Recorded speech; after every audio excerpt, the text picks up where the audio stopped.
విడుదల. పెండింగ్ బిల్లుల కోసం ఉత్తర్వులు ఇచ్చిన ఆర్థిక శాఖ. బట్టి విక్రమార్క వెల్లడి. గత అక్టోబర్ వరకు ఉన్న జీపీఎఫ్ బకాయిల చెల్లింపు.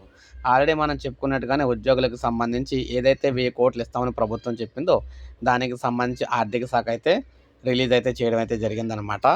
అయితే 100 రోజుల్లోగా రిటైర్ ఉద్యోగుల బకాయిలన్నీ చెల్లించాలని ఇటీవల మంత్రివర్గ నిర్ణయం తీసుకున్న విషయం అందరికీ తెలిసిందే.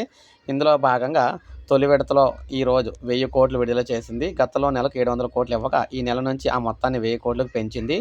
2025 అక్టోబర్ వరకు ఆర్థిక శాఖ సమర్పించిన రిటైర్ ఉద్యోగుల జీపీఎఫ్ బిల్లులన్నిటికీ కూడా చెల్లింపులు పూర్తయ్యాయి.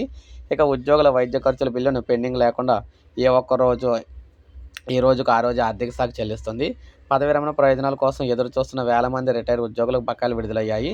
బకాయిల చెల్లింపులపై ప్రభుత్వం చిత్తశుద్ధికి నెలవారీ ఇచ్చే నిధులు పెంపుదల నిదర్శనమని మంత్రి అయితే తెలియజేశారు. ఉద్యోగ వర్గాల సంక్షేమంపై ప్రభుత్వం సానుభూతితో వ్యవహరిస్తుందని ఆయన స్పష్టం చేశారు. నెలవారీ విడుదల చేసే నిధులు 1000 కోట్లకు పెంచడంపై ఉద్యోగ సంఘాలు హర్షం వ్యక్తం చేశాయి. స్కాలర్షిప్ల సమస్య పరిష్కారానికి. పేద విద్యార్థులు ఎదుర్కొంటున్న స్కాలర్షిప్ల సమస్య పరిష్కారానికి ప్రభుత్వం సానుకూల దృక్పథం ఉందని చెప్పారనమాట.